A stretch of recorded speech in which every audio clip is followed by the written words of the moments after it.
다 같이 마음 정돈하시고 묵도하심으로 하나님께 예배를 드리시겠습니다.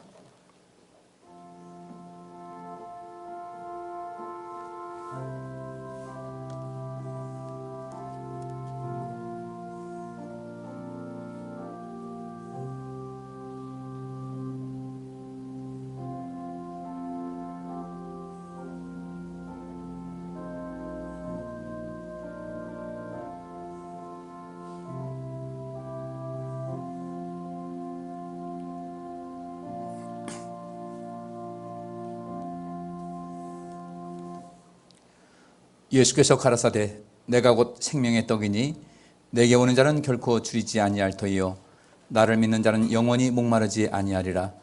그러나 내가 너희더러 이르기를 너희는 나를 보고도 믿지 아니하는도다 하였느니라.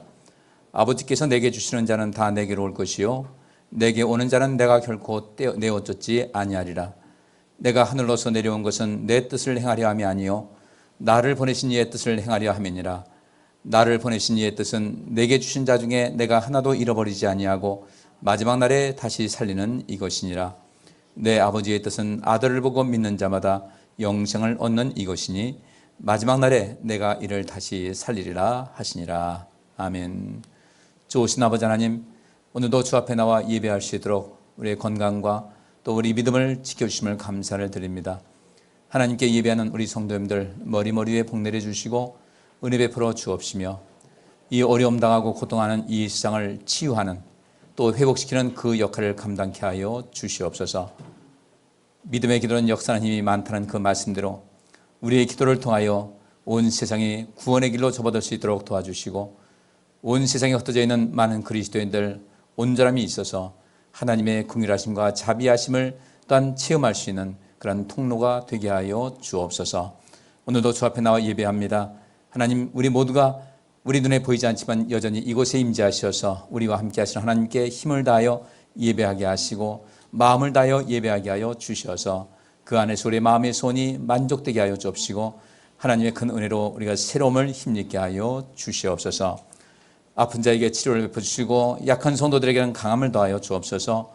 우리가 당면하고 있는 모든 문제를 능히 해결할 수 있는 지혜와 능력을 덧입혀 주옵소서. 외국에 있는 성도들도 지켜주시고 군에 있는 형제들도 또한 지켜보아여 주옵소서. 예배의 시청을 지켜 의탁합니다. 하나님, 우리를 통해서 영광받아 주옵시고 예배의 순서를 맡은 모든 분들에게도 귀한 은혜 더하여 주옵소서. 예수 그리스도 이름으로 기도하옵나이다. 아멘. 오늘 함께 나눌 하나님 말씀 봉독하겠습니다. 제가 읽겠습니다. 마태복음 4장 1절부터 11절까지입니다.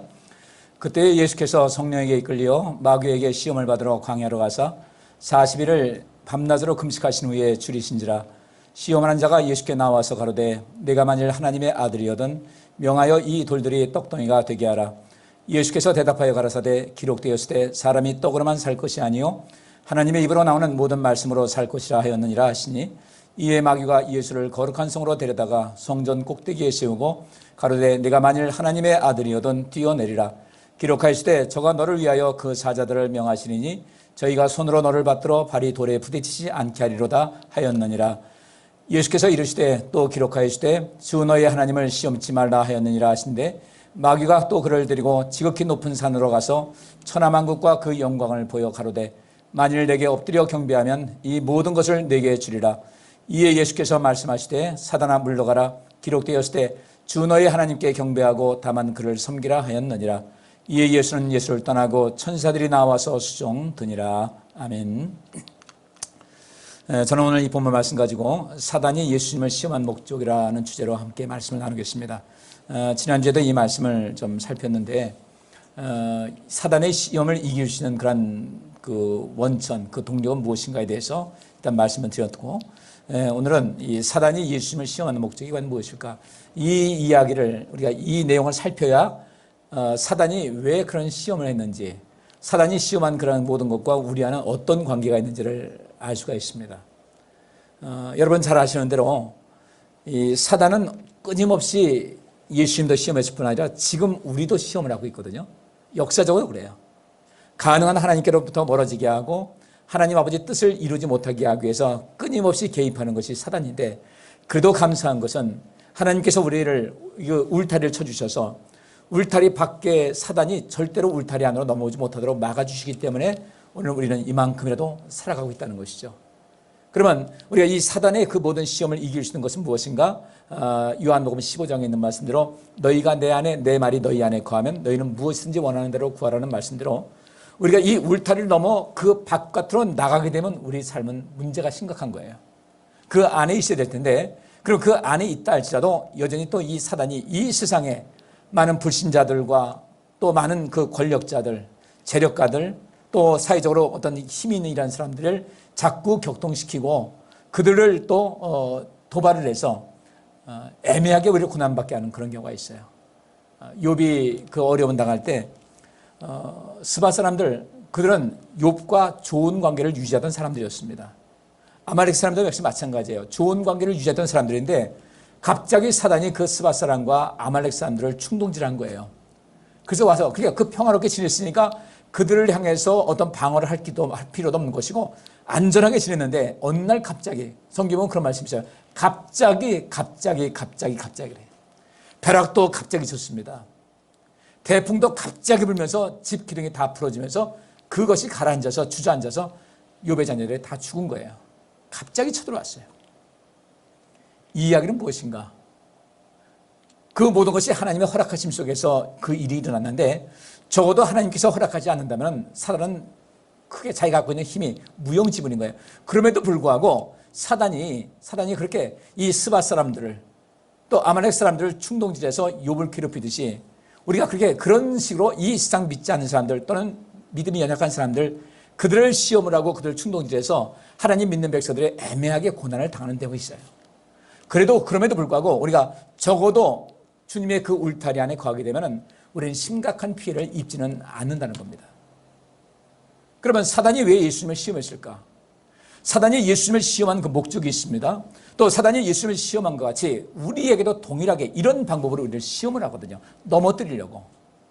오늘 이 말씀을 지난주에 이 말씀을 이 본문 가지고 말씀 봤지만은 이 말씀을 가지고 다시 한번 살펴보면서 오늘도 또 역시 모자라서 나머지 두 번째, 세 번째 것은 오후 저녁 예배 때 제가 동영상을 통해서 올려보내도록 그렇게 하겠습니다. 사단은 그 시험을 할 때 항상 그 어떤 그 기회를 타죠. 어떤 기회를 봐서 그 아주 적기다. 자기가 시험하려고 하는 그런 모든 것이 더 정확하게 먹힐 수 있는 그 때를 찾습니다. 예수님을 시험할 때도 역시 마찬가지였어요. 여기 2절 말씀 보니까 예수님은 40일 동안 금식하여 몹시 시장하셨다. 이것이 흔히 말하는 스트레스 상황인 거예요. 금식해 보시면 아시죠? 전 15일밖에 못 해봤는데 정말 이 금식할 때 그 먹고 싶은 생각이요. 정말 그렇게 간절할 수가 없어요. 온몸이 아파요. 금식할 때요. 온몸이 아프고 아마 몸에서 영양분을 계속해서 근육이나 이 지방에서 빼나가다 보니까 그래서 그런지 몸이 그렇게 아플 수가 없어요. 너무너무 괴로워요. 양말 하나 신는 것도 괴롭더라고요. 근데 이때 몹시 시장하셨다. 40일 금식했으니까 그렇죠. 바로 이때 시험하는 마귀가 예수님을 찾아온 거예요. 그래서 우리는 인생 살아가면서 우리는 언제든지 스트레스 상황이 다가올 수 있습니다. 예측할 수 있는 그런 스트레스 상황이 있고 예측 불가능한 스트레스 상황이 있어요. 이 모든 것을 처리할 수 있고 감당할 수 있는 그런 큰 그릇을 만들 수 있어야 돼요. 위기가 왔을 때 예를 들어서 이 기업을 하는 사람들이요. 흔히 그렇게 얘기하죠. 실탄이 많아야 된다. 이 대통령 선거 이제 후보자 나올 때 이 사람들은 돈이 제일 중요하거든요. 돈 없이 선거 못 치러요. 후보자를 입후할 때 돈 들어가는 건 그건 문제도 아니고 돈이 엄청나게 들어가는데 이 돈 싸움이거든요. 그것도. 왜? 사람들이 돈에 먹히기 때문에. 예수님께서 시험 당하실 때 그거 다 포함이 됩니다. 사람들은 돈에 약해요. 돈에 약한 것을 이 정치인들은 잘 알아요. 그렇기 때문에 그런 돈을 굉장히 쓸 텐데 실탄이 없다 이거 실탄이. 그래서 이 기업들이 그 많은 그 어떤 그 여유자금, 유동자금을 확보해서 어떤 그 위기상에 다가왔을 때 그것을 해 나갈 수가 있고 그 기업의 어떤 모든 평가를 좋게 해서 은행에서 대출 받으려고 할 때 그도 아주 좋은 조건으로 대출 받을 수 있도록 모든 조건을 완벽하게 넣죠. 그래서 대기업인 거예요. 대기업은 그만큼 그렇게 모든 것을 위기가 직면했을 때 그것을 충분히 감당할 수 있는 그런 준비가 되어 있다는 거예요. 그렇기 때문에 나라 경제가 어렵다 해 나가는 거죠. 자, 사회가 어렵습니다. 경제가 어렵습니다. 그러면 제일 먼저 직격탄을 맞는 사람이 누구냐면은 누구겠어요? 가난한 사람들이에요. 이들은 그 위기를 맞대응해서 헤쳐나갈 수 있는 그 경제 위기라는 어떤 스트레스 상황을 거기에 맞설 수 있는 그런 힘이 전혀 없는 거예요. 마찬가지로 우리 인생을 살아갈 때 평생 살아갈 동안에 우리에게 스트레스를 주는 상황이 많이 있습니다. 굉장히 많이 있습니다. 이것을 우리가 잘 처리할 수 있어야 돼요. 관리할 수 있어야 돼요. 어느 만큼 해나갈 것인가? 예수님께서 시장하셨다. 이때 사단이 틈을 탄 겁니다. 시장할 때. 그래서 시장할 때 예수님께서 시장하실 때 와서 내가 하나님의 아들이라면 이 돌을 빵이 되게 하라고 그랬는데 이 내용이 참 애매해요. 저는 이 예수님께서 시험 당하신 이것을 설교를 준비하면서 도무지 이 마태복음 4장 1절부터 11절까지 오늘 본문에 있는 이 말씀만 가지고는 도저히 해석이 안 돼요. 이런 시험이 왔는지를 알 수가 없는 거예요. 그래서 이 말씀을 쭉 연구하다 보니까 결론이 그거였습니다. 사단이 예수님을 시험한 것은 첫째로 예수님께서 이 세상에 오신 모든 목적, 뜻이 있지 않겠습니까? 예수님께서 이 땅에 오신 목적이 뭐였어요? 요한복음 6장 35절에 이렇게 말씀하고 있습니다. 예수께서 가라사대 내가 곧 생명의 떡이니 내게 오는 자는 결코 줄이지 아니할 터이요 나를 믿는 자는 영원히 목마르지 아니하리라. 그러나 내가 너희더러 이르기를 너희는 나를 보고도 믿지 아니하는도다 하였느니라. 아버지께서 내게 주시는 자는 다 내게로 올 것이요 내게 오는 자는 내가 결코 내어 쫓지 아니하리라. 내가 하늘로서 내려온 것은 내 뜻을 행하려 함이 아니요 그랬어요. 예수님께서 이 세상에 이 하늘로서 내려오신 이유가 있어요. 그래서 내 뜻을 이루려 하는 것이 아니라 나를 보내신 이의 뜻을 행하려 함이니라. 그러면 나를 보내신 이의 뜻은 무엇인가 봤더니 내게 주신 자 중에서 내가 하나도 잃어버리지 아니하고 마지막 날에 다시 살리는 것이다 라고 했어요. 그리고 내 아버지의 뜻은 아들을 보고 믿는 자마다 영생을 얻는 이것이니 마지막 날에 내가 이를 다시 살릴 것이다. 예수님께서 이 땅에 오신 것은 이 세상을 살리고자 오신 겁니다. 이 세상에 영생을 주기 위해서 사람들에게 생명과 생명력을 주기 위해서 이 땅에 오신 것이었어요. 그럼 예수님께서 이것이 하나님의 뜻을 이루는 것인데 사단은 예수님께서 이 땅에 오신 모든 목적을 깨는 것이 최고의 목적이었어요. 우리가 이것에 관점을 두고서 예수님께서 시험 당하신 것을 봐야 왜 이런 시험을 했으며 이 시험하고자 하는 이 사단의 목적이 무엇인가를 우리는 알 수가 있거든요. 그러면 예수님도 시험 당하셨지만 지금 우리도 사단의 그 시험에 늘 노출되어 있습니다. 직접적으로 우리에게 아주 치명적인 해를 주지 못한다 할지라도 우리는 간접적으로 늘 그렇게 되어 있고 사단이 끊임없이 우리의 생각과 감정과 행동을 자꾸 지배하려고 하거든요. 이때 사단이 뜻하는 것은 무엇인가? 역시 마찬가지입니다. 우리가 하나님 자녀 됐습니다. 하나님의 자녀로서의 온전한 삶을 살지 못하고 이 세상의 생명과 생명력을 주는 예수 그리스도의 사명을 우리도 받지 않았습니까? 아버지께서 나를 보내신 것 같이 나도 너희를 보낸다고 한 것은 아버지께서 예수님 보내신 목적이 뭐예요? 생명 때문에 보내신 것이었어요. 그러면 예수님께서 그것 때문에 우리를 또 보내신 것인데 사단 역시 우리를 하여금 이 세상에 선한 영향력을 끼치지 못하게 하기 위해서 우리를 계속해서 시험하고 있다는 거예요.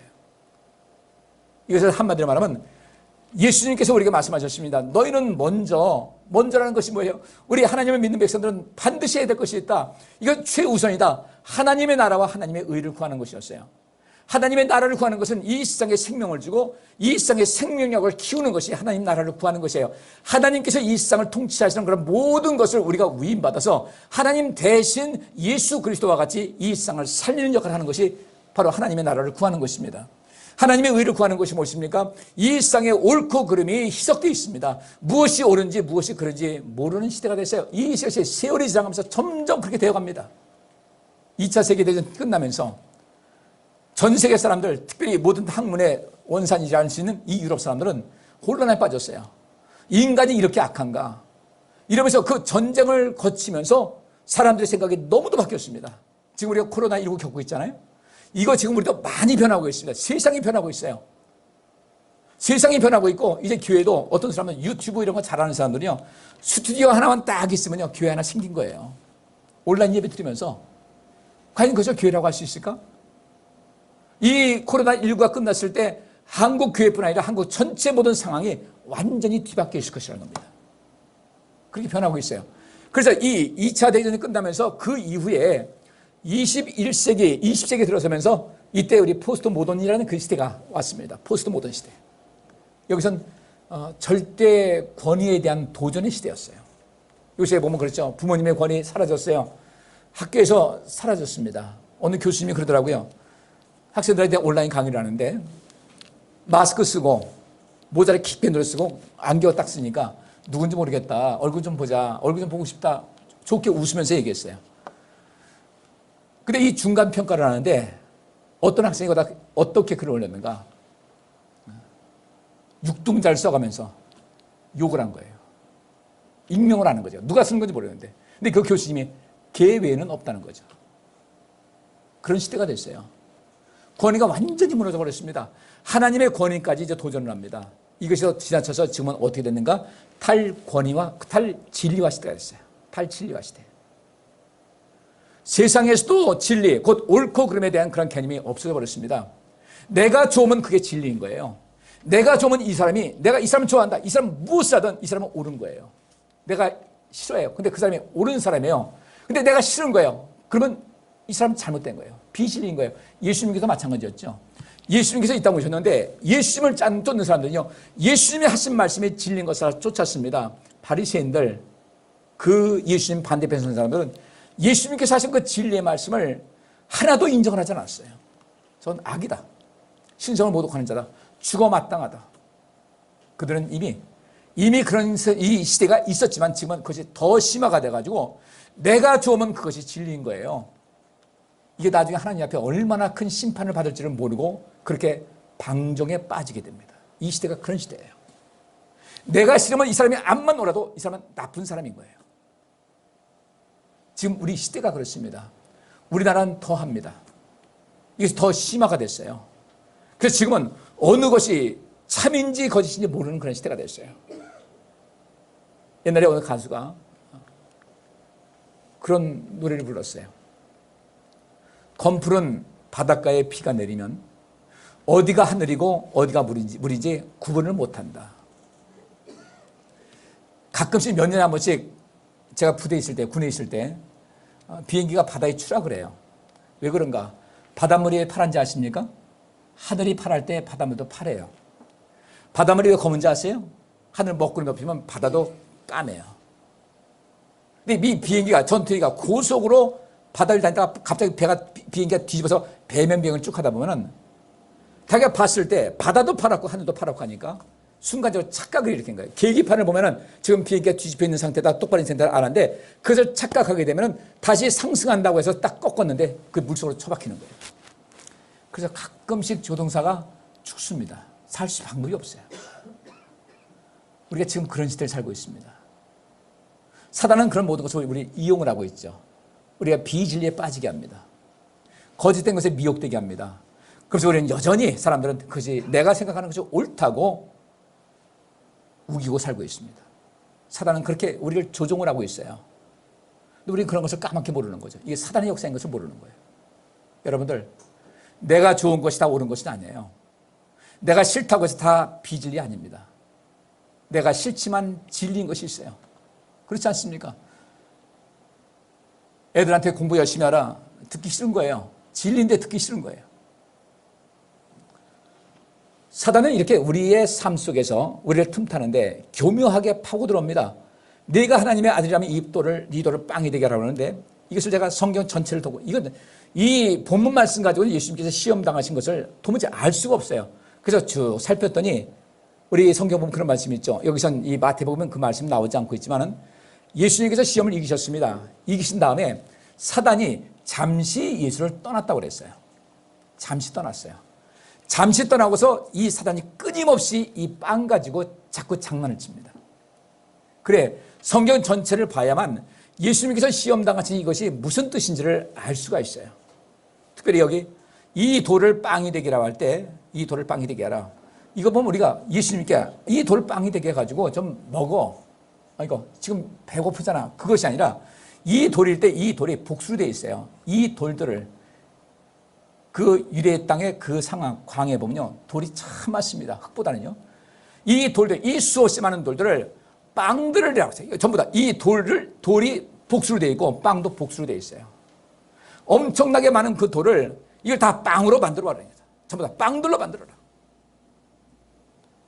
근데 예수님께서 이렇게 대답하십니다. 성경에는 사람이 빵으로만 살 것이 아니라 하나님의 모든 말씀으로 살아야 한다고 쓰여 있다라고 하면서 이것을 말씀으로 이기셨어요. 말씀으로 거부하신 겁니다. 그러면 예수님께서 3번 시험을 당하셨는데 3번 전부 다 모든 것을 사단을 향해서 말씀하실 때 전부 다 하나님 말씀을 가지고 사단을 대적을 하십니다. 말씀 속에 비밀이 있다는 것이죠. 그래서 여기 있는 대로 스트레스 상황 사람에게 위기로 다가오고 사단은 그 틈을 파고드는데 몹시 시장하실 때 시험하는 마귀가 예수님께서 말한 거예요. 이 돌들을 빵들이 되게 하라. 그러니까 이거 어떤 이 돌 하나 가지고 이거 빵 대서 먹어 그런 것이 아니라 여기 분명히 이 복수의 의미에서 의미가 있다는 거예요. 자, 먹는 거요. 굉장히 중요하죠. 그럼 우리가 볼 때 우리가 먹는 것이 풍부하니까 뭐 밥 한 끼 굶는 거 이런 것은 별로 문제되지 않아요. 그래서 우리는 먹는 거 가지고 시험을 하지? 우리는 그렇게 하지만 실제로 이 먹는 것이 부족할 때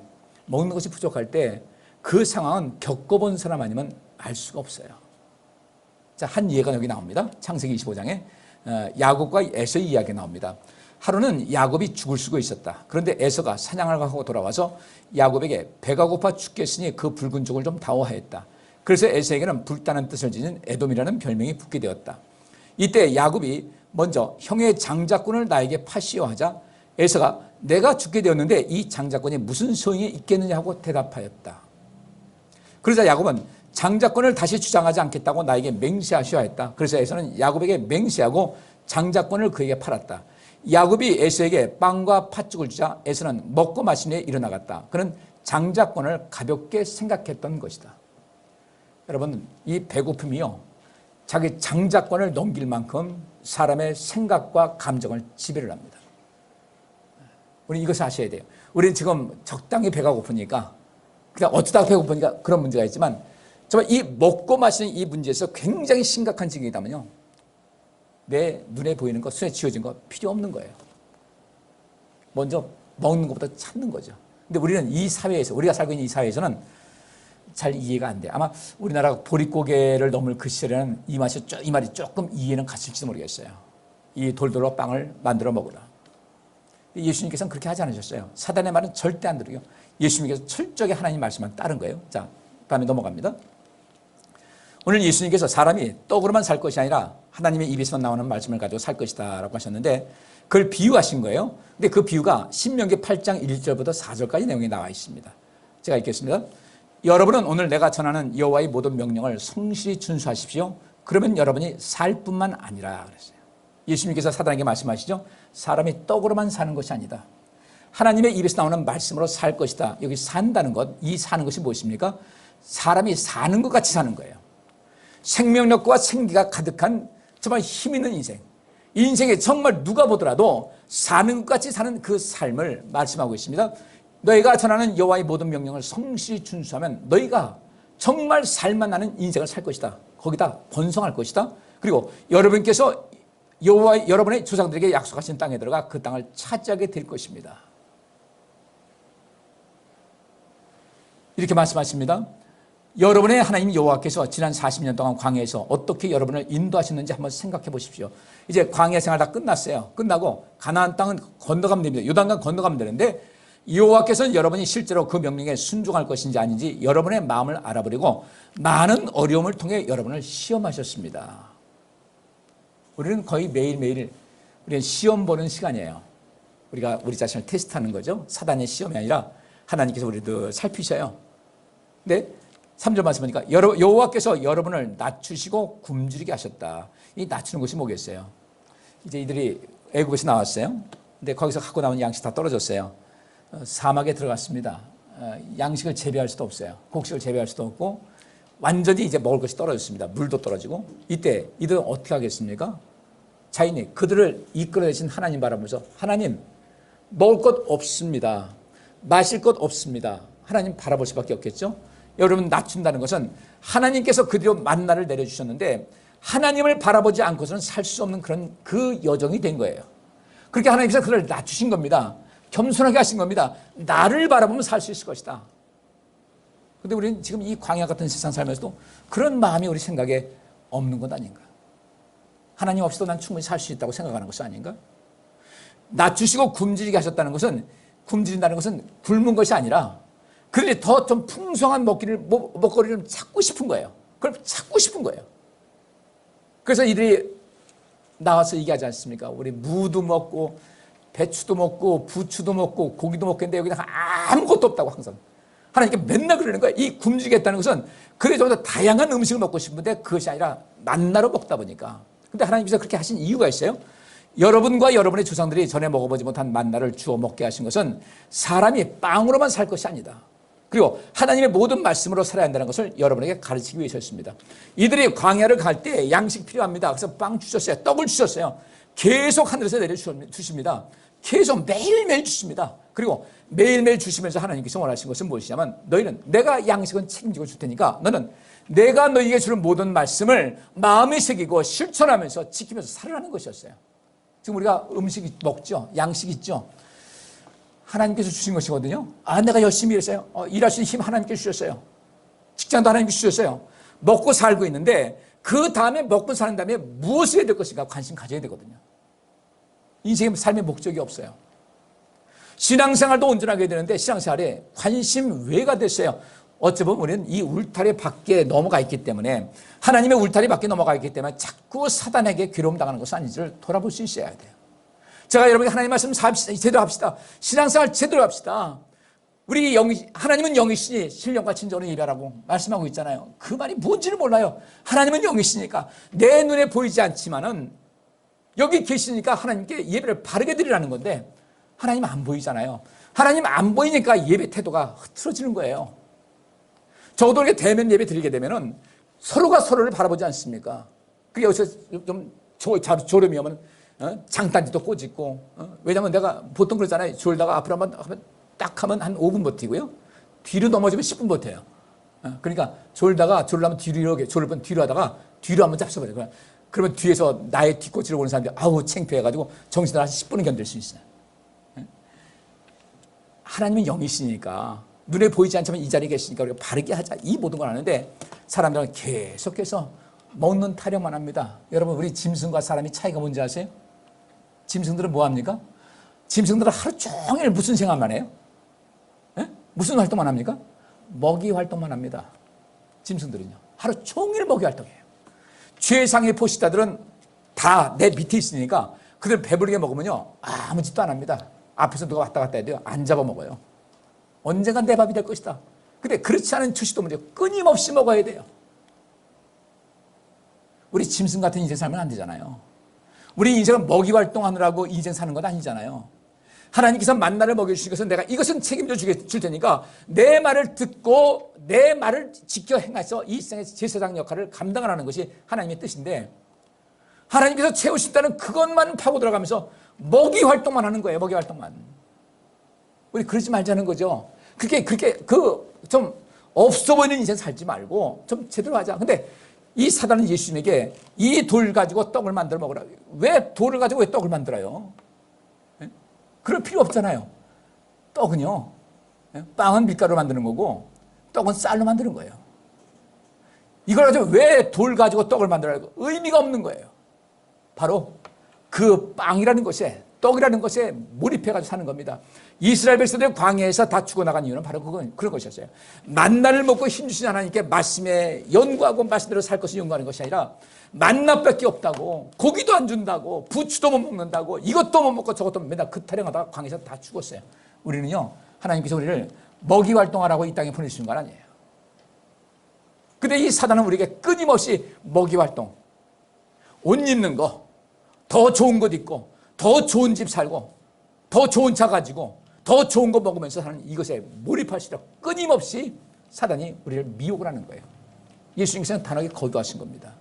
여러분들 이것을 아셔야 돼요. 자, 그 다음에 예수님을 시험한 목적을 하는 것이니까 빵 얘기가 나왔습니다. 근데 예수님께서 요한복음 6장에 보면 오병이어의 기적을 베푸신 사건이 나옵니다. 떡 5개하고 물고기 2마리 가지고요. 다른 복음서에도 나오지만 여기 나옵니다. 제가 6장 읽을게요. 예수님은 그 빵을 받아들고 감사 기도를 드리신 다음 앉은 사람들에게 원하는 대로 나눠주시고 또 물고기도 그렇게 하셨다. 사람들이 모두 실컷 먹었을 때 예수님이 제자들에게 남은 조각을 거두고 버리는 것이 없게 하라고 말씀하셨다. 그래서 제자들이 남은 조각을 거둬보니 보리빵 5개로 먹고 남은 부스리가 12강줄이나 되었다. 예수님이 베푸신 이 기적을 보고 사람들은 이분이야말로 세상에 오실 바로 그 예언자다. 아, 이분은 정말 이 세상에 오신 바로 그 예언자다. 우리가 제대로 예언자받았다. 바로 이분이 메시아다라고 외치면서 어떻게 했습니까? 15절 말씀하니까 예수님은 그들이 강제로 자기를 잡아 그들의 뭘 삼으려고? 왕을 삼으려 한다는 것을 아시고 혼자서 다시 산으로 올라가셨다.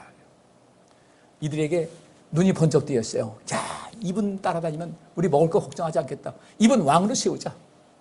사단이 계획한 것이 그것이었어요. 돌로 떡을 만드는 이 능력 가지고, 이 능력이 있으면, 우리 숨겨진 이야기입니다. 오늘 본문 말씀이요. 숨겨진 얘기, 아주 간단하게 시험받은 거 있지만 그 속에 숨겨진 이야기가 굉장히 많아요. 그렇게 예수님께서 그렇게 간단하게 딱딱 말한 것이 아니라 많은 대화를 나눴을 텐데, 사단이 뭐라고 했습니까? 그렇게 하면 이 돌 가지고 떡을 만들어 봐. 온 천하 사람들이 당신을 쫓아오면서 야, 역시 하나님의 아들이다. 이분 우리가 떡을 많이 만들 때 이 돌로 우리가 걱정할 것이 뭐가 있겠느냐. 흉년이 져도 문제없다. 이분은 돌로 떡을 만들 수 있으니까 이분 따라가자. 바로 한번 여기서 해봐. 만들 수 있다니까. 이 돌 가지고 명예해서 이 돌들 다 떡으로 싹 만들어봐. 할 수 있잖아. 그리고 그 떡 가지고서 나가서 왕 노릇해. 지금 우리는 이 전 세계에서 대통령이나 수상이나 그 지도자들은요, 국민들 먹거리 챙겨주는 것이 굉장히 큰 의무예요. 지금 대학들이요, 대학 총장님들 뭐 하는지 아십니까? 비즈니스 하느라고요, 정신이 없어요.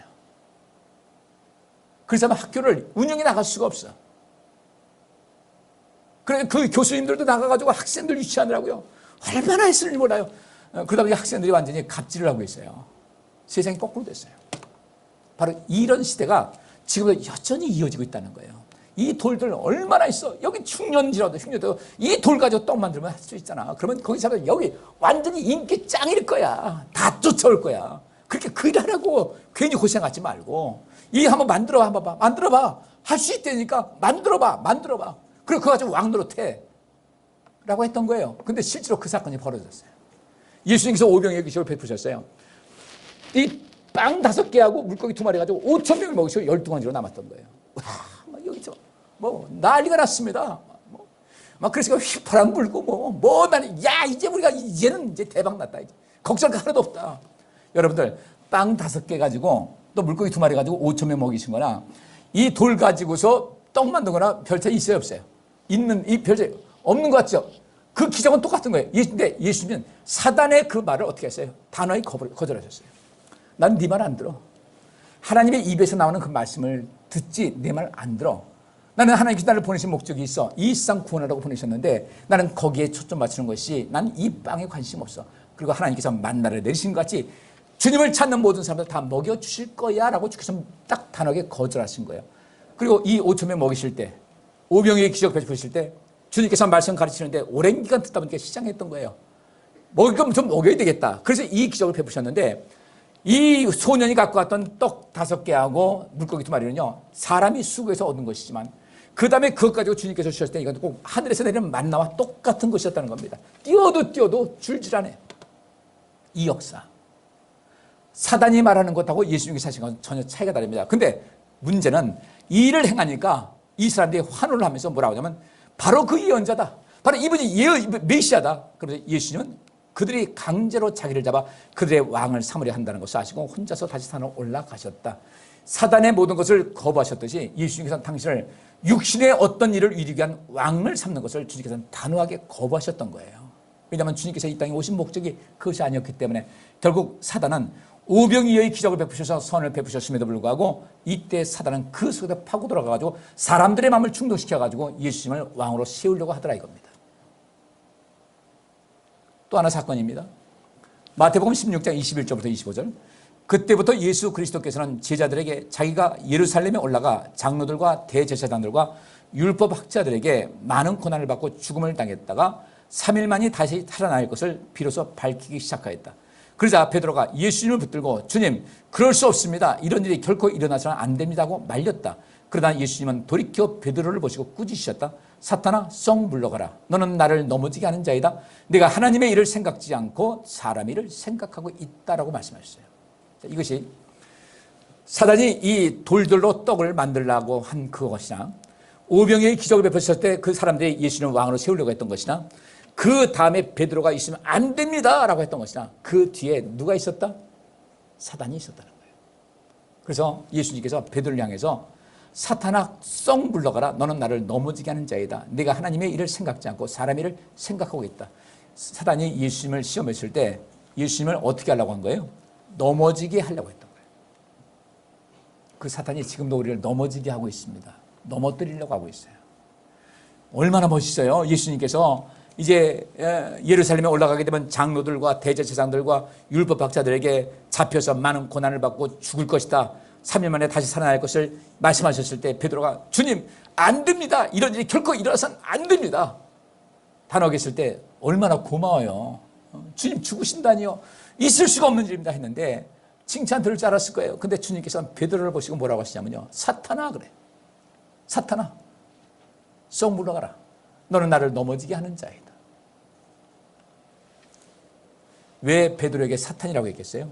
예수님께서는요. 고난받고 죽임당했다가 3일 만에 다시 살아나는 이것이 이 땅에 오신 구체적인 삶의 목표였어요.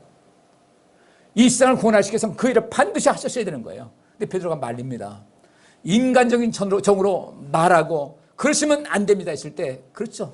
얼마나 고마웠겠어요. 근데 예수님께서는 오히려 베드로에게 사탄아 물러가라 이렇게 말씀하십니다.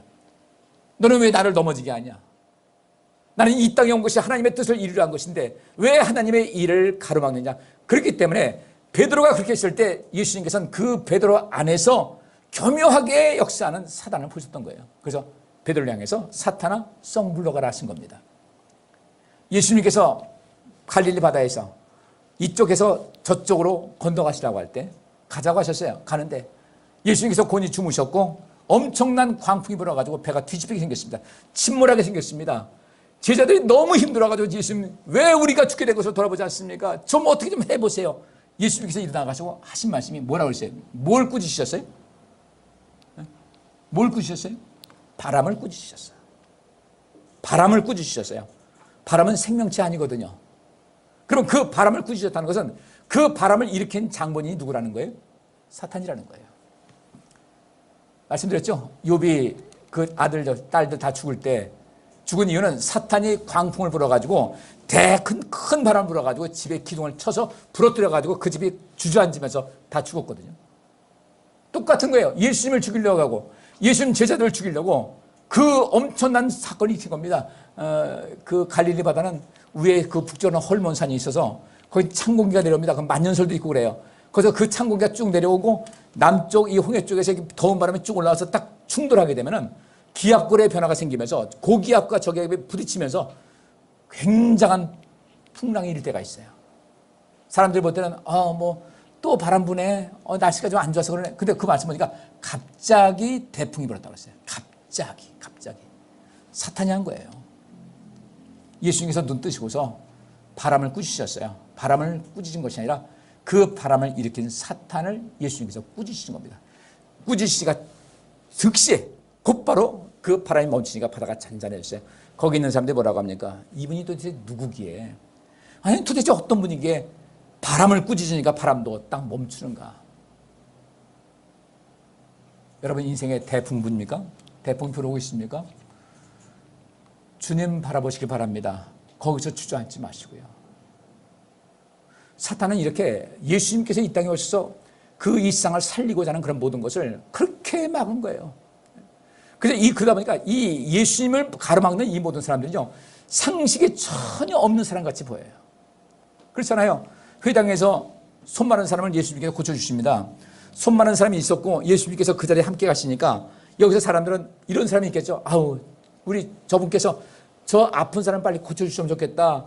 오늘도 어떤 역사가 일어날까 기대감을 갖고 있는 사람이 있는데 또 한편 특별히 이 바리새인들 중심한 사람들은 뭐라고 했습니까? 고치나 안 고치나 한번 보자. 고치기만 해봐라. 오늘 안식일인데 고치기만 해봐라. 내가 너희 성경을 하나님 말씀을 어긴 것이야 가지고 내가 반드시 너를 고발하겠다. 그렇게 지켜보고 있는 겁니다. 이때 예수님께서 그 바리새인들 보시고자 한심한 듯이 바라보신 겁니다. 그 완악한 마음, 악한 마음, 사람들의 생명은 요만큼도 생각하지 않는 그 악한 자들, 그러면서 교회 지도자라고 종교 지도자라고 앉아있는 그들 향해서 주님께서는 탄식하시는 거죠. 그리고 하나님 주께서 말씀하십니다. 안식일에 선을 행하는 것과 악을 행하는 것 어떤 것이 옳으냐? 살리는 것과 죽이는 것 어떤 것이 옳으냐? 단 말 한마디 못합니다. 머리는 알고 있어요. 주님께서 하신 말씀이 안식일날 살려야죠.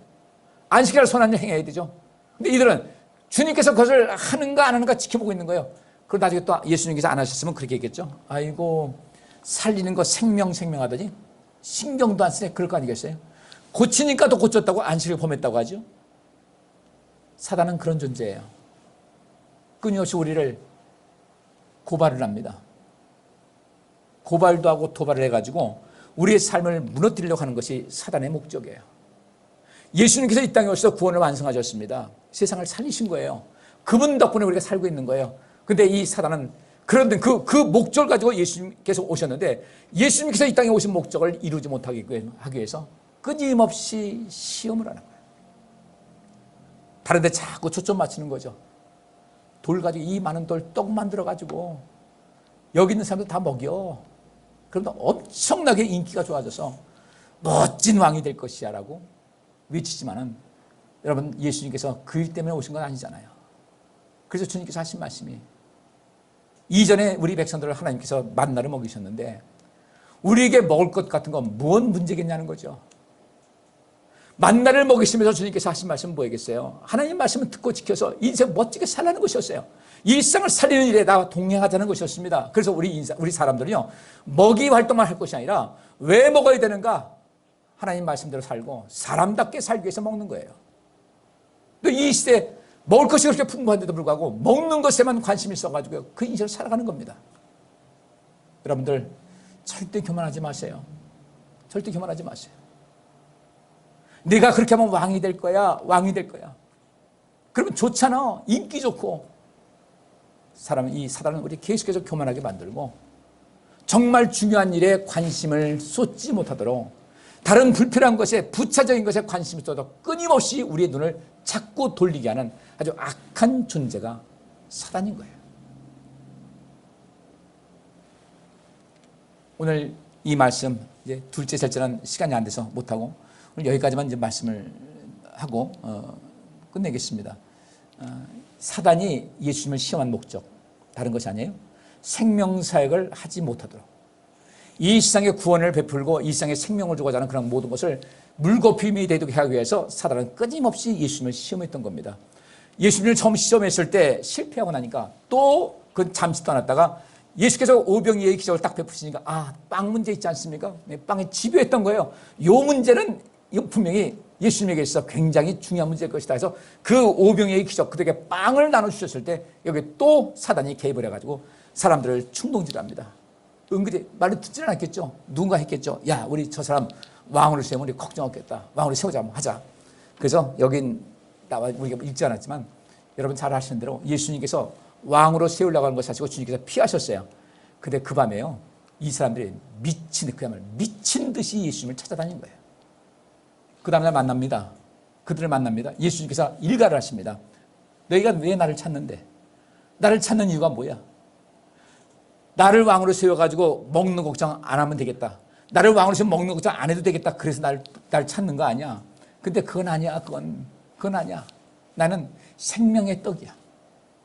하나님께서 광야에서 만나를 먹여서 그들 먹이신 것 같이 나는 너희들 담술하게 육신의 생명을 유지하는 것뿐 아니라 영원한 생명을 주게 한 생명의 떡이야. 나는 그 만나보다 더 귀한 떡이니까 나를 먹고 나를 마셔봐. 주께서 하신 말씀이었어요. 나를 먹고 내 살을 먹고 내 피를 마셔. 그러면 너는 영원히 살 것이다 했더니 이들이 이해를 못하는 거예요. 그럼 물어봤어요. 이것이 무슨 뜻입니까? 라고 말씀을 드렸으면 괜찮은데 이 사람들 이게 뭔 소리요? 그래서 그들이 뭐 이상한 소리 하고 있는데 좀 우리가 왕으로 세우면 좀 좋다고 왕노릇이나 할 것이지 뭐 이렇게 말이 많아. 그래서 그들이 떠났어요? 안 떠났어요? 성경 말씀 보니까 요한복음 6장 끝에 보면 이들이 다 떠나고 단 한 명도 돌아온 사람이 없었다고 그랬어요. 사단이 떡 가지고 장난치는 이유를 알겠죠. 그래서 그런 거예요. 주님께서 빵을 주시지 않을 것 같으니까 다 떠나버린 거예요. 그래서 다시는 예수님께 돌아오지 않았어요. 이때 예수님께서 제자들에게 뭐라고 하셨습니까? 너희도 가려느냐 하니까 이 제자들이 뭐라고 합니까? 영생의 말씀이 여기 계신데 우리가 네게로 가겠습니까? 주님께서 원하시는 것은 바로 그겁니다. 하나님 말씀의 소중함을 아는 사람, 그 말씀을 따라 인생을 사는 것이 얼마나 가치 있는가를 아는 사람은 절대로 하나님 떠나지 않습니다. 절대로 주님 배반하지 않습니다. 그런데 이 육신의 양식 때문에 육신의 어떤 것을 추구하는 이런 사람들 때문에 이 사람들은 주님을 떠날 가능성이 상당히 높은 거예요. 사단은 그걸 가지고, 예수님도 그렇게 그걸 가지고 넘어뜨리려고 했는데 우리한테 시험 안 하겠어요? 우리도 그 시험 있다고요. 우리를 계속해서 먹이 활동에만 집중하도록 계속해서 우리를 자극하는 것이 사단이에요. 그래서 주께서 뭐라고 하십니까? 무엇을 먹을까? 무엇을 입을까? 무엇을 마실까? 염려하지 말고 그거 찾아다니지 말라는 거예요. 우리가 있으면 있는 대로 살자고요. 제가 결심했어요. 집을 보니까 옷이 굉장히 많더라고요. 근데 저는 옷을 안 사는 사람이에요. 옷을 안 사요.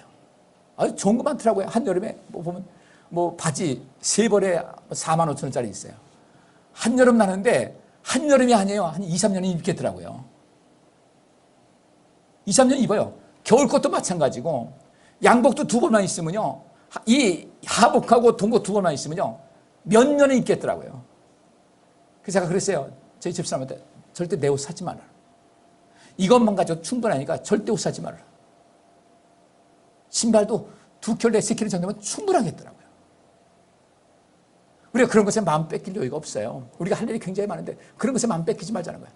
뭘 입으면 좀 아름답게 보일까 신경 쓰지 말고 있는 것. 그러면서 또 이제 겨울 되면 여러분께서 분명히 요즘 철에 그러실 거예요. 아유, 입을 게 없네. 입을 게 왜 없어요? 천지예요. 너무 많아가지고요. 무엇이 어디인지 모르는 분들이 많을 거예요. 그래요? 그렇죠? 그래요? 안 그래요? 서랍 뒤져보면 이것도 있었네. 아, 그거 한번 입었었지. 찾아보세요. 옷 없는 게 아니에요. 다 여기저기 다 넣어놔가지고 못 찾는 것뿐이지 없는 게 아니야. 우리 거기에 마음 뺏기지 마시자고요. 우리 진정한 인생의 가치를 알자고요. 그래, 주님 말씀대로 한번 살아보자. 생명사는 나를 좀 더 온전케 해서 나의 안에 생명력을 넘쳐서 내 가치를 한번 높여보자. 내 가치가 뚝 떨어지지 않게 하지 말고 내 가치를 높여보자. 옛날에 여러분들 노예시장에서 어땠습니까? 팔 때요. 이놈으로 말할 것 같으면 흑인 세우지 않습니까? 이놈으로 말할 것 같으면 아주 자 보십시오. 몸도 보세요. 쫙 먹습니다. 이거 얼마입니다.